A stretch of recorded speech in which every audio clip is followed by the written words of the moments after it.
8 tips to help you in oral presentations. Of all the skills you need to develop to communicate successfully in English, speaking is the one most of them agree you need to work on. To help you overcome the speaking hurdle, you might consider 9 things. 1. What? What will you talk about? The sky's the limit in this regard. If it's a one-time, final presentation, you may choose any topic you feel comfortable talking about.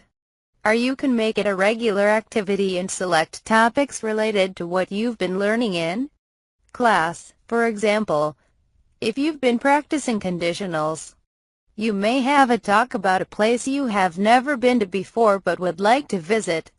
You may talk about everything you would do there. 2. How long? The length of your presentation will depend on the number of classmates you have in your class, and whether they're all present in one day or over several days.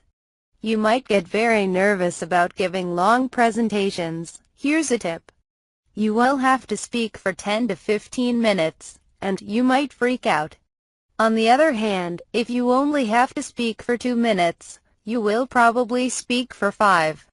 And if you have 5, you'll probably go on for a bit longer. 2. 3. How?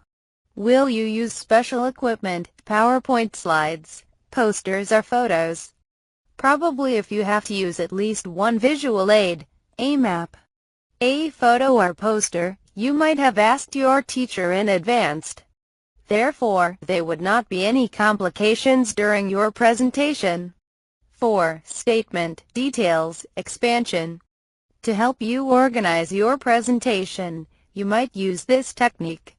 First, you must think of a statement. I have never been to Paris, but I'd love to go there. Next, you must give a few details to support the statement and use visual aids.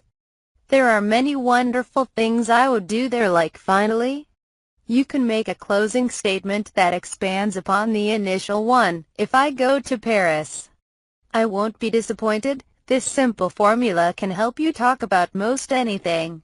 A different way of presenting this is by calling the initial statement the introduction, the supporting details the main body of the presentation, and the final comment the conclusion. 5. When, where, what. Another great way to help you think of what information you should include in your presentation. You might ask yourself and answer most of these basic questions: when, where, what, why, who, how. By simply addressing these questions, you should have a clear idea of the points you need to cover. 6. Notes. Make sure you understand that it is not necessary to write the entire speech down. This is meant to be a speaking exercise, not a reading out loud of your notes. Use keywords and phrases to help you remember what you want to say. These notes should serve as prompts. This will lead you in the right direction, and it helps you to remember which point to mention next.